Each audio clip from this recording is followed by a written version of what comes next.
여러분이 경제 독립을 이루는 그날까지 함께 하겠습니다. 안녕하세요. 3일 경제 독립 TV입니다. 은행 예금을 하는데 걱정이 딱 한 가지가 있죠. 높은 이자도 다 좋은데 바로 금융소득 1,000만 원이 중요합니다.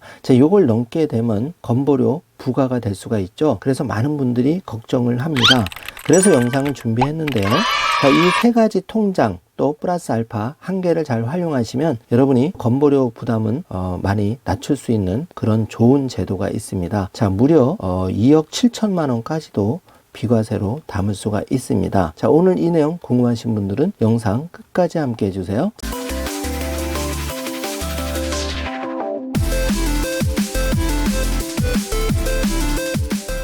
그럼 바로 시작하겠습니다. 먼저 정주 화면으로 이걸 잘 살펴보시기 바라겠습니다. 연소득 2천만 원 초과 시에는 그 지역가입자로 전환이 되어서 그 건강보험료를 납부하게 되는데요. 요 부분을 잘 체크를 해 주시길 바라고요. 금융소득에 대해서는 세금과 건보료 부담을 항상 잘 따져 보셔야 됩니다. 그래서 제가 2억 7천만 원까지 돈이 있을 경우에 비과세로 담을 수 있는 1, 2, 3번을 체크해 놨는데요. 요거를 잘 보시기 바라겠습니다. 1번 만 65세 이상 비과세 종합저축계좌를 활용할 수가 있는데요. 다행히 3년 더 연장이 되었습니다. 그래서 만 65세 이상이라면 5천만 원까지 비과세로 담을 수 있고 건보료 부담을 낮출 수가 있고요. 두 번째, 조합원 예탁금 비과세 통장을 활용하면 3천만 원까지 비과세로 담을 수가 있습니다.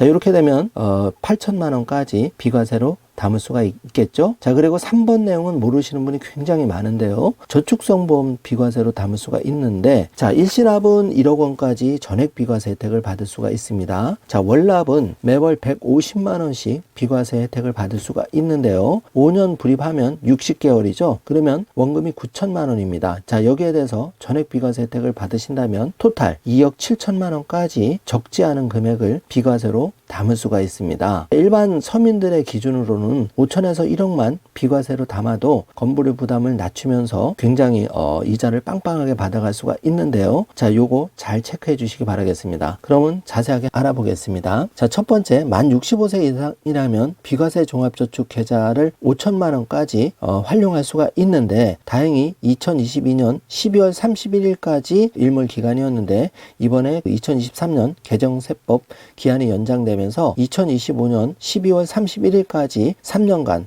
더 연장이 되었습니다. 아주 잘된 조치라고 생각하고요.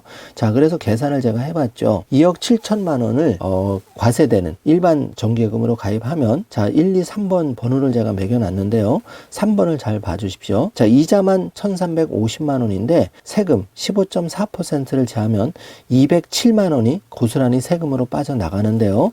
아까 1, 2, 3번 그 통장을 활용하시면 전액 비과세로 혜택을 보실 수가 있는 겁니다. 그래서 아까운 세금 207만 원도 줄이고 건보료 부담도 줄일 수가 있는 겁니다. 요거 잘 이해해 주시기 바라고요. 비과세 저율과세 기간이 연장이 되어서 조세특례제한법 일부 개정법률 수정안이 통과가 되어서 3년간 더 연장이 되었습니다. 그러니까 2023, 2024, 2025년까지 편하게 예금을 하실 수가 있는데요. 첫 번째, 5천만 원 비과세 저율과세 3년 연장이 되었는데 만 65세 어르신들이라면 비과세 종합저축계좌 1인당 5천만 원, 이건 전 금융기관 통틀어서 토탈 한도로 5천만 원까지 그 비과세 혜택을 드리는 겁니다. 2022년 12월 23일 국회 가결이 되었다는 내용 참고해 주시고요. 만 65세 이상 거주자뿐만 아니라 장애인 복지법에 의한 장애인, 독립유공자와 그 유족, 가족, 국가유공자, 또 국민기초생활보장법상 수급자, 고엽제 후유증 환자, 5.18 민주유공자 예우법에 의한 민주화운동 부상자 등이 모두 여기에 해당이 되십니다. 5천만 원까지 비과세 혜택을 받을 수가 있습니다. 이거 꼭 활용해 주시고요. 두 번째, 출자금인데요. 상호금융조합원의 합산 출자금 1천만 원까지는 배당소득세에 대해서 비과세가 됩니다. 1천만 원 추가로 비과세 된다는 점 이건 놓치지 마시기 바라고요. 2027년 그 1월 1일 이후로는 9% 과세가 되고 그 전까지는 3년간 연장이 되었기 때문에 출자금 1천만 원까지는 비과세가 됩니다. 이 점 참고해 주시기 바라겠습니다. 저율과세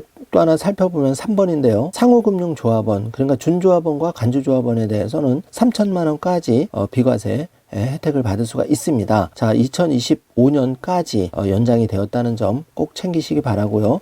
여기서 그 조건 해당을 살펴보면은 제2상호금융, 농협, 축협, 어협, 산림조합, 수협 여기에 출자금 통장을 개설하고 조합원, 여기서 조합원은 준조합원도 해당이 됩니다. 신분이 된 분들은 조세특례제한법 혜택으로 3천만 원까지 비과세 혜택을 볼 수가 있는데요. 자, 비과세 절세를 받아야 하는 이유는 아주 당연한 거겠죠. 단순히 수익을 더 올리는 것이 목적이 아니라 국세청에 통보되는 종합소득액을 낮춰서 그 종합소득세를 줄일 수가 있습니다. 또 제일 중요한 거는 건강보험료 피부양자 그 자격, 이제는 소득이 연 2천만 원을 넘으면 바로 탈락이 되는데요. 이거에서도 이제 도움이 되는 겁니다. 그래서 비과세 계좌를 적극 활용하셔야 되는 거고요.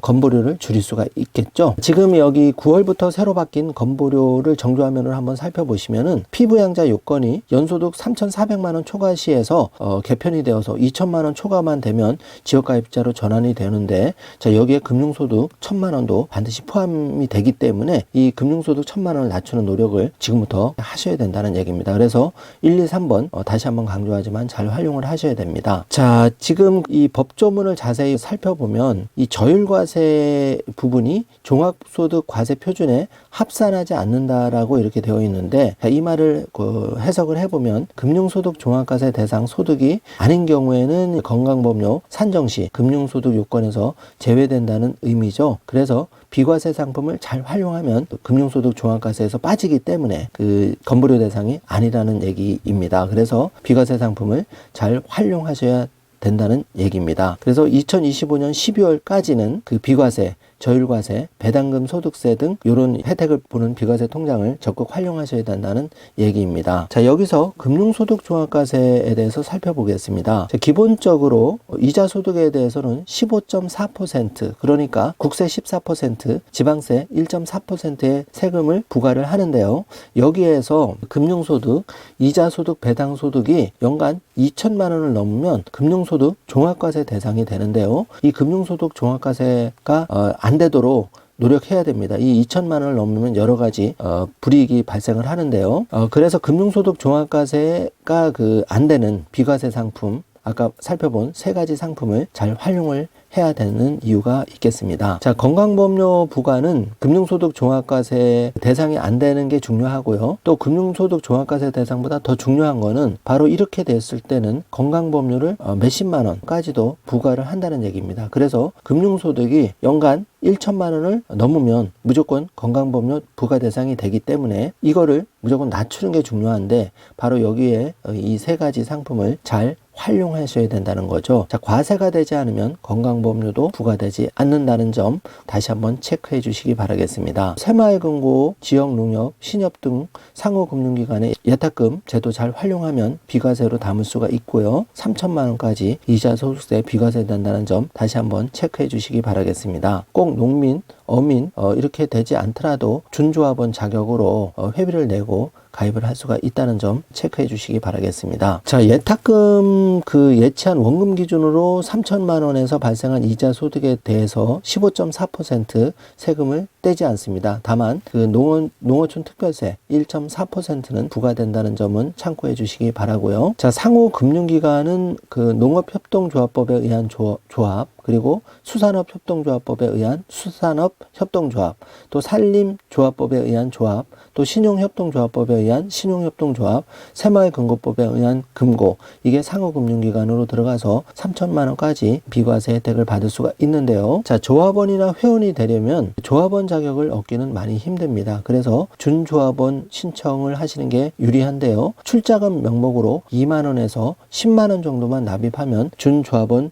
자격을 얻을 수 있고 3천만 원까지 비과세 혜택을 볼 수가 있는데요. 자, 만 20세가 넘어야 하고 대부분의 상호금융기관들은 주거지역에 제한을 두고 있습니다. 그래서 관할 지역에 주소가 등록되어 있지 않은 경우 가입이 어려운데요. 내가 살고 있는 곳에 새마을금고나 상호금융기관을 찾아가시면 바로 준조합원 자격을 얻어서 3천만 원까지 비과세 혜택을 볼 수가 있습니다. 다시 한번 말씀드리지만 이번에 세법 개정안이 통과가 되어서 3년 더 시간을 벌게 되었습니다. 그래서 2025년 말까지는 비과세 혜택을 계속 볼 수 있다는 점, 그리고 과세되지 않는 이자 소득에 대해서는 건보료가 부과되지 받지 않는다는 점 체크해 주시기 바라겠습니다. 자, 정리해 보겠습니다. 금융소득 1,000만 원 이걸 넘지 않는 게 중요하고, 그러려면 세 가지 상품을 적극적으로 활용해라. 다시 한번 말씀을 드리고요. 자, 2020년 8월 19일 보건복지부가 금융소득 연 1,000만 원 초과자에 대해서는 우선적으로 건보료를 부과하고 앞으로 이 기준이 더욱 강화될 예정입니다. 그래서 1, 2, 3번 매우 중요한데요. 만 65세 이상 비과세 종합저축계좌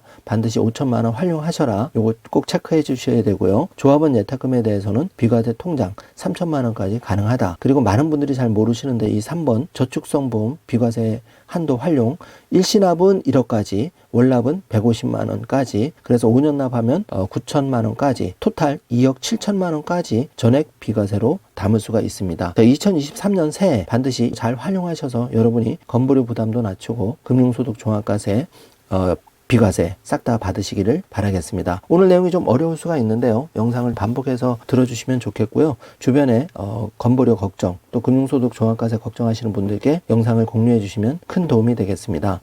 오늘 영상 내용이 조금이라도 도움이 되셨다면 좋아요, 구독, 알림 설정 부탁드리겠습니다. 영상 시청해 주셔서 감사합니다.